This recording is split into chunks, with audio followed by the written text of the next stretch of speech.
Hello friends, good evening.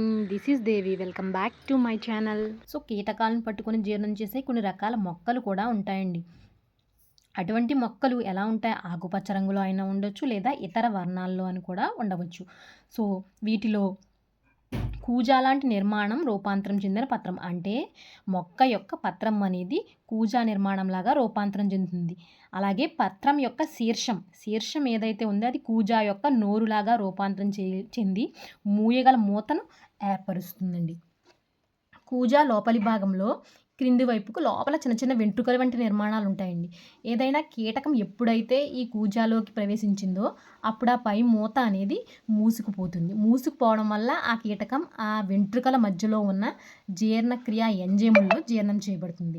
ఇలా కీటకాలను తినే ఈ మొక్కలను ఏమని పిలుస్తారంటే కీటకాహార మొక్కలు అంటారు. అంటే కీటకాహార మొక్కలకి ఎగ్జాంపుల్ ఏంటంట? నెపందిస్ పిక్చర్ ప్లాంట్ అనే మొక్క. ఇది ఆకుపచ్చగా ఉండి కిరణజన్య సంయోగక్రియను జరుపుతుంది. ఇది ఆకుపచ్చగా ఉంటుంది, కిరణజన్య సంయోగక్రియను జరుపుతుంది. అయినా కానీ కీటకాలను తింటుంది. ఎందుకు తింటుందంటే ఇవి పెరిగే నేలలో నత్రజని లోపం ఉండడం వల్ల అవి నత్రజని కోసం కీటకాలను తినడం అనేది జరుగుతుంది. ఇక మనం పూతికాహారుల గురించి అయితే చూద్దామండి. ఇవి పూతికాహార జీవులని ఎక్కువగా వర్షాకాలంలో కలప లేదా తడి నేలపై గొడుగు లాంటి నిర్మాణాలు పెరుగుతూ ఉంటాయి. వీటిని పూతికాహారులు అంటారు. ఈ గొడుగు లాంటి నిర్మాణాలే మనం మామూలుగా ఏమని పిలుస్తామంటే పుట్టగొడుగులు అంటారు. సో ఇవి పెరగడానికి ఏ విధమైన పోషకాలు కావాలి, వాటికి కావాల్సిన పోషకాలను ఎక్కడి నుండి గ్రహిస్తాయో చూద్దాం. సో బూజో ఏం చెప్తున్నాడంటే వీటిలో నోరు లేదు, అలాగే పత్రహరితము లేదు, మరి కిరణజన్య సంయోగక్రియ జరుపుకోలేవు. సో ఇవి ఆహారాన్ని ఎలా తయారు చేసుకుంటాడని ఒక క్వశ్చన్ అడుగుతున్నాడండి. సో దీనికోసం మనకైతే ఒక యాక్టివిటీ అయితే ఇచ్చాడు. చూద్దాం అసలు ఇవి నోరు లేదు అయినా సరే ఇవి ఎలా ఆహారాన్ని తయారు చేసుకుంటాయి ఏంటని చూద్దాం. ఏం చెప్పాడు? కొద్దిగా ఒక రొట్టె ముక్కను తీసుకుని దాన్ని కొంచెం తడపమంటున్నాడండి. తర్వాత 2-3 రోజుల్లో దానిపై మచ్చలు ఏర్పడతాయి. సో ఈ మచ్చలను మనం మైక్రోస్కోప్ కింద పరిశీలించి వాటి యొక్క వివరాలను నమోదు చేయమంటున్నాడు. సో ఇటువంటి జీవులనే ఏమని పిలుస్తారంట? శిలీంధ్రాలు అని పిలుస్తారు. అంటే శిలీంధ్రాలకు ఎగ్జాంపుల్ ఏంటి? పుట్టగొడుగులు. అలాగే వీటి యొక్క పోషణ విధానాన్ని పూతికాహార పోషణ అంటారు. అంటే ఇవి కుళ్ళిన పదార్థాలపై పెరుగుతూ వాటిని ఆహారంగా తీసుకుంటాయి. అందుకే వీటి పోషణ విధానాన్ని విభిన్నమైన పోషణ విధానంగా కూడా పిలుస్తారు. ఇవి రొట్టె నుండి పోషకాలను శోషించుకుంటాయి. ఈ విధంగా చనిపోయిన లేదా కుళ్ళిన పదార్థాల నుండి పోషకాలను నేను ఆల్రెడీ చెప్పాను కదండి, ఏవైతే చనిపోయినా లేదా కుళ్ళిపోయిన ఆహార పదార్థాల నుండి పోషణ స్వీకరిస్తాయో వాటిని పూతికాహార పోషణ అంటారు.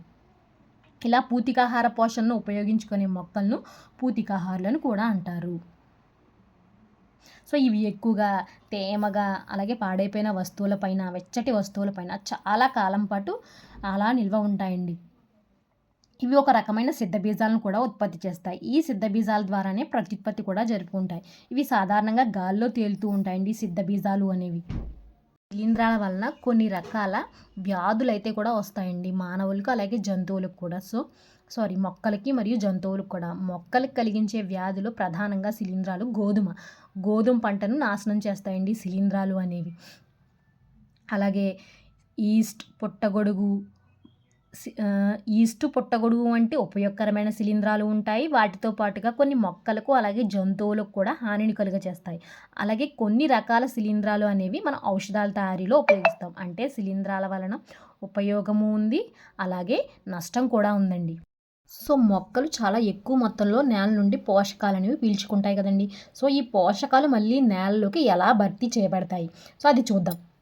మొక్కలు తమకు కావలసిన పోషకాలను అలాగే ఖనిజ లవణాలను నేల నుండి గ్రహిస్తాయి. సో ఎప్పుడైతే ఆ పోషకాలు నేల నుండి గ్రహిస్తాయో నేలలో ఉన్న పోషకాల పరిమాణం అనేది క్రమేపీ తగ్గుతుంది.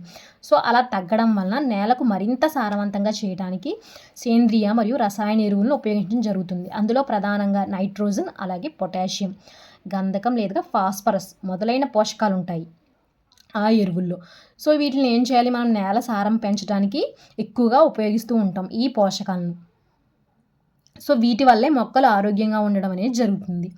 సో సాధారణంగా పంట మొక్కల పోషకాలను తయారు చేసుకోవడానికి ఎక్కువ మొత్తంలో నత్రజని పీల్చుకుంటాయి. మనం ఆల్రెడీ చెప్పుకున్నాం కదండి, మొక్కలు ఎక్కువ మొత్తంలో ఉపయోగించుకునే పోషకం ఏదంటే నత్రజని. సో దీని వలన పంట కోత కోసిన తర్వాత నేలలో నత్రజని లోపం అనేది ఎక్కువగా కనిపిస్తుంది. అంటే రైజోబియం. ఈ బ్యాక్టీరియా మొక్కలకు అనువైన రూపంలోకి మారుస్తుంది. కానీ ఈ బ్యాక్టీరియా తమకు తాము సొంతంగా ఆహారాన్ని తయారు చేసుకోలేవు. కాబట్టి ఇవి ఏం చేస్తాయి? సహజీవనం చేస్తాయి. వేటిలో సహజీవనం చేస్తాయట? కంది, బఠానీ, పెసలు, చిక్కుడు ఇవన్నీ ఏ కుటుంబానికి చెందిన మొక్కలండి? లెగ్యూమినేసి. ఈ కుటుంబానికి చెందిన ఈ మొక్కల వేర్లలో నివసిస్తూ వాటికి కావలసినటువంటి నత్రజనిని ఈ రైజోబియం బ్యాక్టీరియా అనేవి అందిస్తాయి. బదులుగా మొక్కలు ఏం చేస్తాయి? వాటికి ఆహారాన్ని అలాగే ఆశ్రయాన్ని అందిస్తాయి.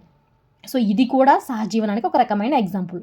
మనం ఇప్పుడు సహజీవనానికి 2 రకాల ఎగ్జాంపుల్స్ చెప్పుకున్నామండి. ఒకటేమో రైజోబియం, కంది, బఠానీ, పెసలు, చిక్కుడు వంటి మొక్కలు. ఇది ఒక ఎగ్జాంపుల్ అయితే నెక్స్ట్ లైకెన్ అనేవి కూడా ఒక రకమైన ఎగ్జాంపుల్. లెగ్యూమినేసి కుటుంబపు మొక్కల్లో ఎక్కువగా నత్రజని కలపవలసిన అవసరం ఉండదు. ఆ మొక్కల్ని పెంచే వ్యవసాయ భూముల్లో ఎక్కువగా నత్రజని కలపవలసిన అవసరం అయితే ఉండదు. ఎందుకంటే అందులో ఈ రైజోబియం అనే బ్యాక్టీరియా సహజీవనం చేయడం వల్ల ఆ నేలల్లోకి నత్రజని అనేది రిలీజ్ చేస్తుంది. ఎక్కువగా పప్పు ధాన్యాలు, లెగ్యూమినేసి మొక్కల నుండి పొందుతాయి. చాలా వరకు మొక్కలన్నీ స్వయం